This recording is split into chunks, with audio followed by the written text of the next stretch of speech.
अक्सर कई बार हम अपनी लाइफ को लेकर बहुत ज्यादा ही सीरियस हो जाते हैं। जैसे ही कुछ बुरा होता है तो हम उदास हो जाते हैं और अगले ही पल अगर कुछ अच्छा घटित होता है तो खुश भी हो जाते हैं। हमारे विचार बहुत जल्दी बदल जाते हैं। हम ये नहीं सोचते कि जो कुछ घटित हुआ है वो हमारे लिए अच्छा है या बुरा। हमारे साथ जो घटना घटी उसका भविष्य में क्या प्रभाव पड़ेगा ये हमें खुद नहीं पता होता है। दोस्तों, मन की इस व्याकुलता को दूर करने के लिए रोज हमें कुछ देर मौन रहने का अभ्यास करना चाहिए, जिससे हमारे मन में पैदा होने वाले हार्मोन के लेवल में कमी आएगी, जिससे हमारा मन शांत होता है और हमारे मन की व्याकुलता भी कम होती है और उससे हमारे मन को असीम शांति का आभास होता है। तो चलिए बिना देर किए इस कहानी की शुरुआत करते हैं। एक समय की बात है, भगवान बुद्ध अपने शिष्यों को उपदेश दे रहे थे। तभी उनमें से एक शिष्य ने अपने गुरु से कहा कि गुरुजी, कुछ दिनों से मेरा मन शांत नहीं रहता है। मैं इधर उधर की बातों में उलझा रहता हूं और मेरे मन की व्याकुलता बढ़ती जा रही है। बुद्ध ने कुछ देर सोचने के बाद अपने सारे शिष्यों को अपने पास बुलाया और कहने लगे, आज मैं बहुत महत्वपूर्ण बात बताने जा रहा हूं। बुद्ध ने कहा, अगर आप सभी इन 10 मौकों पर शांत रहना सीख लेते हो तो आप जो चाहोगे वही मिल जाएगा। आपकी जिंदगी में चमत्कारिक बदलाव शुरू हो जाएंगे। जरूरत से ज्यादा बोलना या चुप रहना दोनों ही अच्छी बात नहीं है। जैसे जरूरत से ज्यादा बारिश हो जाना या फिर धूप दोनों ही दिक्कत देती है, ठीक उसी तरह अनावश्यक बोलने से भी काफी नुकसान होता है। बुद्ध कहते हैं कि पहला ऐसा मौका जहां पर व्यक्ति को चुप रहना चाहिए, बिना किसी कारण के। अगर आपके पास कोई तथ्य नहीं है तो वहां चुप रहने में ही भलाई है। चुप बैठने से दिमाग में नई कोशिकाओं का निर्माण होता है और ज्ञान की वृद्धि होती है। बोलने में भलाई वही है जहां आपको किसी चीज के बारे में पूरा ज्ञान ना हो। अगर आप बिना तथ्य के कहीं बोलते हैं या फिर बेवजह बोलते हैं तो आपका वहां मजाक भी बन सकता है। अगर आपके पास उस बात को लेकर कोई जानकारी नहीं है तो वहां पर शांत रहने में ही भलाई है और साथ ही साथ लोगों का भरोसा भी आपसे उठ सकता है। इसलिए ऐसी जगह पर शांत रहो जहां तुम्हें पता ना हो कि क्या बोलना है और क्या नहीं। कई बार कुछ लोग ऐसे होते हैं जो हर जगह अपनी उपस्थिति बताने लगते हैं। उन्हें पता ही नहीं होता है कि हमें क्या बोलना है, लेकिन फिर भी बोलते जाते हैं और फिर बाद में दूसरे लोग उनके जाने के बाद उनका मजाक उड़ाते हैं। जब तक आपको किसी बात की जानकारी नहीं है, उसके बारे में पता नहीं है, तो वहां चुप रहना ही ज्यादा समझदारी है। गुरु ने आगे कहा, दूसरा ऐसा मौका जहां पर व्यक्ति को चुप रहना चाहिए। अगर आपके शब्द किसी को मानसिक ठेस पहुंचा रहे हैं तो वहां चुप हो जाना चाहिए। जहां पर आपको लगे कि आपके शब्दों से सामने वाला व्यक्ति दुखी हो रहा हो तो वहां पर आपको शांत हो जाना चाहिए। कमजोर व्यक्ति के बारे में कुछ भी बोलकर आप महान नहीं बन सकते हैं। महान तभी बनेंगे जब आप किसी कमजोर का साथ देने में मदद करेंगे।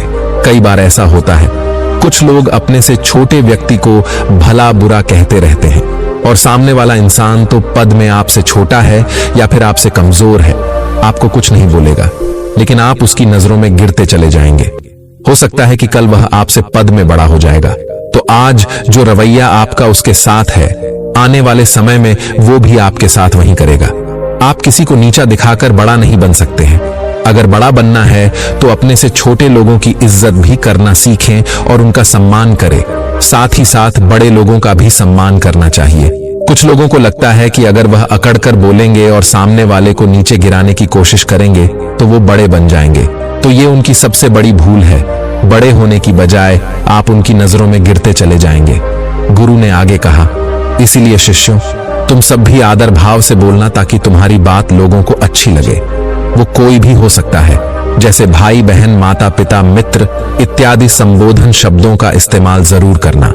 इससे तुम्हारी मान प्रतिष्ठा तो बढ़ेगी ही, साथ ही साथ लोगों की नजरों में तुम समझदार व्यक्ति बनते जाओगे और इससे तुम्हारे मन की व्याकुलता भी कम होगी। गुरु ने आगे कहा, तीसरा मौका जहां पर व्यक्ति को चुप रहने में ही भलाई है। क्रोध या घृणा करने वाले लोग, जब कोई अपना या सगा संबंधी आप पर क्रोध करता है या आपका अपमान कर रहा हो तो उस वक्त चुप रहना चाहिए। जब उसे अपनी गलती का एहसास होगा तो वो खुद आपसे माफी मांग लेगा। लेकिन अगर आपका कोई सगा संबंधी आप पर क्रोध कर रहा हो और आप उस समय शांत हो तो ये आदर सम्मान देने की निशानी होती है।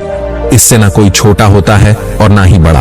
अगर आपको क्रोध आ रहा है तो आप या तो वहां से किसी का अनादर किए बिना चले जाएं या फिर चुप रहे।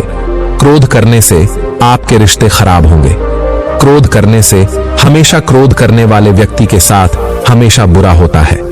गुरु आगे कहते हैं, हमारा गुस्सा हमारे शरीर को अपने वश में कर लेता है और गुस्सा ध्यान से खत्म होता है। यदि आप प्रतिदिन ध्यान की मुद्रा में बैठते हैं तो आपका गुस्सा आपके नियंत्रण में रहेगा और प्रतिदिन ध्यान का अभ्यास करने से आपके शरीर में जो हार्मोन्स गुस्से को बढ़ावा देते हैं वो सब तुम्हारे नियंत्रण में रहेंगे, जिससे शरीर गुस्से पर आसानी से काबू पा लेगा। लेकिन एक तरीका यह भी है कि जब भी आपको गुस्सा आए तो आप यह समझने का प्रयास करो कि क्या मेरा गुस्सा जायज है या नहीं, हमें वहां पर बोलना चाहिए कि नहीं। जब आप खुद इस बात को सोचेंगे तो आपको खुद पता चल जाएगा कि हमें गुस्सा करना चाहिए या नहीं।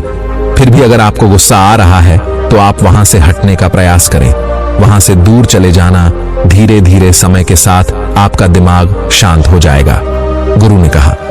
चौथा, ऐसा मौका जहां पर इंसान को बहुत ही समझदारी के साथ काम लेना चाहिए। वहां पर आपको चुप रहना ही चाहिए जहां पर उस मुद्दे से आपका कोई संबंध ना हो। अगर आपका किसी मुद्दे से कोई संबंध ना हो तो वहां आपका चुप रहना बनता है, बिना किसी वजह। अगर आप दूसरे के मुद्दे पर बोलेंगे तो यह आपके लिए अनिष्टकारी होगा। इससे केवल और केवल आपका ही नुकसान है। जल्द ही आप किसी भी दो लोगों के बीच हो रहे विवाद में जल्दी अपनी टांग ना अड़ाएं। अगर सामने वाला आपको बुला रहा है अपना झगड़ा शांत करवाने के लिए तो ही आप वहां पर जाएं। किसी की व्यक्तिगत जिंदगी में दखल नहीं देनी चाहिए जब तक कि वो व्यक्ति आपको नहीं बुलाता है। झगड़े को शांत करवाने के लिए कुछ लोग फालतू में दूसरे के विवाद में कूद पड़ते हैं। इससे उनके मान सम्मान मर्यादा पर लोग उंगली उठाने लगते हैं। गुरु कहते हैं कि पांचवां, ऐसा मौका जहां पर व्यक्ति को बहुत ही समझदारी के साथ चुप रहना चाहिए। आपके शब्दों से किसी मित्र को हानि ना पहुंचे। अगर आपके शब्द सामने वाले के परिवार या मित्रों की प्रतिष्ठा के बारे में पूरी झलक दिखा रहे हैं तो आपको चुप रहना चाहिए। किसी के परिवार या फिर मित्र के बारे में बुरा बोलने से केवल आप ही बुरे बनेंगे। जो चीज आसानी से खत्म की जा सकती है तो बिना चिल्लाए बात करने का प्रयास करें। अगर आप बिना चिल्लाए कोई बात नहीं कह सकते हैं तो आपको चुप रहने में ही भलाई है। किसी पर चिल्लाने से आपके व्यवहार के बारे में पता चलता है। ज्यादा बोलने से चीजें हमेशा खराब ही होती हैं। कई बार कुछ रिश्ते ज्यादा तेज बोलने की वजह से टूट जाते हैं। इसलिए अपनी आवाज में मीठापन लाए। अपने शब्दों से आपके दोस्त को हानि नहीं पहुंचानी चाहिए और मजाक को भी कम करें। अगर आपके शब्दों से किसी का अनादर हो तो मजाक को भी हमेशा शब्दों के मायने में ही रखें। जहां किसी को शब्दों से चोट लगे वहां चुप हो जाइए। ज्यादा बोलने से हमेशा नुकसान ही होता है। किसी और की प्रतिष्ठा को अपने शब्दों के माध्यम से उसे हानि नहीं पहुंचानी चाहिए। यदि आपके शब्दों से किसी और की प्रतिष्ठा को ठेस पहुंच रही है तो वहां आपको चुप हो जाना चाहिए। जब कोई व्यक्ति आपके सामने नहीं है तो आप उस व्यक्ति के बारे में बुरे शब्द किसी तीसरे व्यक्ति के सामने ना बोलें। गुरु कहते हैं, छठा मौका जहां पर व्यक्ति को चुप रहना चाहिए। जब कोई किसी की बुराई कर रहा हो, आपके सामने किसी तीसरे आदमी की बुराई कर रहा हो, तब तुम्हें चुप रहकर बस सुनना चाहिए, अपनी राय व्यक्त नहीं करना चाहिए। क्योंकि जो आज आपके सामने किसी तीसरे की बुराई कर रहा है वो कल किसी और के सामने आपकी बुराई भी कर सकता है। यदि आपने कुछ कहा है तो नीति शास्त्र के अनुसार जो अपने मुंह को बंद रखता है और बुद्धि से काम लेता है वही इंसान समझदार होता है। बिना जरूरत के बोलना, किसी के बारे में या किसी के बीच में बोलना, ये गलत बात है। कभी कभी हमारे लिए बुद्धिमानी इसी में होती है कि हमें अपना मुंह ऐसी जगह पर नहीं खोलना चाहिए। गुरु आगे कहते हैं, सातवां, ऐसा मौका जहां पर व्यक्ति को चुप रहना चाहिए। जब कोई आपकी भावना नहीं समझे या फिर आपको लग रहा है कि कोई व्यक्ति आपकी दुख भावना या परेशानी को शब्दों से नहीं समझ रहा है। यदि आपको ऐसा लग रहा है कि सामने वाला व्यक्ति आपकी भावना या दुख को या आपकी परेशानी को नहीं समझ रहा या समझने का प्रयास ही नहीं कर रहा है या फिर आपकी बात ध्यान से सुन ही नहीं रहा हो, तो ऐसे व्यक्ति के सामने आप चुप ही रहे। क्योंकि ऐसे लोगों को आपकी भावना या दुख से कोई मतलब नहीं होता है। ऐसे लोगों को अपना राज बताकर आप बाद में पछताएंगे। इसलिए हर किसी को अपने मन की बात नहीं बतानी चाहिए। अगर आपको लग रहा है कि सामने वाला आपकी बात को नहीं समझ पा रहा है, आपकी भावनाओं को नहीं समझ पा रहा है, तो वहां पर आपको नहीं बोलना चाहिए, क्योंकि वह पर आपका मजाक बन जाएगा। जब आपको लगने लगे कि सामने वाला आपकी भावनाओं को ठीक तरीके से समझ रहा है, आप जो कह रहे हैं वो ठीक से सुन रहा है, तभी आप उसे अपनी बात कहें। गुरु कहते हैं कि 8वां मौका जहां पर आपको चुप रहना चाहिए, जब कोई इंसान अपना दुख व्यक्त करे।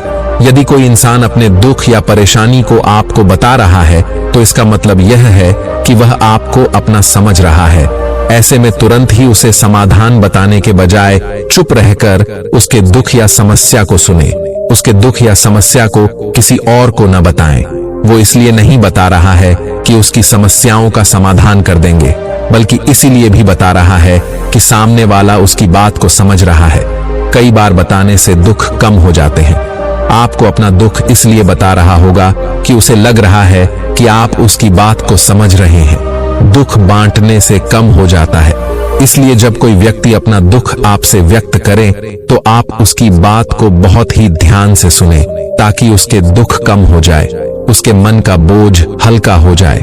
क्योंकि उसके मन में जो भी बातें थीं, वो आपको सब बताएगा, तो उसके मन को शांति मिलेगी।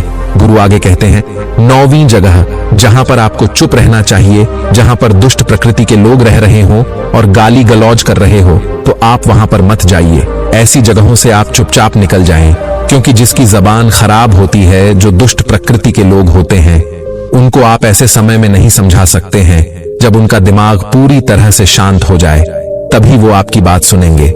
इसलिए जहां पर दुष्ट प्रवृत्ति के लोग आपकी बात को न मानते हो और न ही सुनते हो, तो आपको वहां पर नहीं बोलना चाहिए। गुरु कहते हैं कि 10वां ऐसा मौका जहां पर आपको शांत हो जाना चाहिए। अपनी सफलता का राज हर किसी को ना बताएं। कई बार होता है कि कुछ लोग जो सफलता को बहुत ही जल्दी अर्जित कर लेते हैं, वो हर जगह अपनी सफलता का ढिंढोरा पीटने लगते हैं। ऐसे में क्या होता है कि कई लोग आपकी सफलता से खुश नहीं होते हैं। अगर आप अपनी सफलता का जबरदस्ती लोगों में ढिंढोरा पिटवा रहे हैं, तो लोगों की नकारात्मक ऊर्जा आपको प्रभावित कर सकती है। जब आप सफल होंगे तो सबको पता चल जाएगा कि आप सफल हो गए हैं। ढिंढोरा पीटने से नुकसान आपका ही होगा। इतना कहकर गुरु ने कहा, शिष्यों, आज के लिए बस इतना ही। अगर तुम सब मेरी इन बातों को अपने जीवन में अपना लेते हो, तो तुम सब काफी हद तक परेशानियों से बच सकते हो।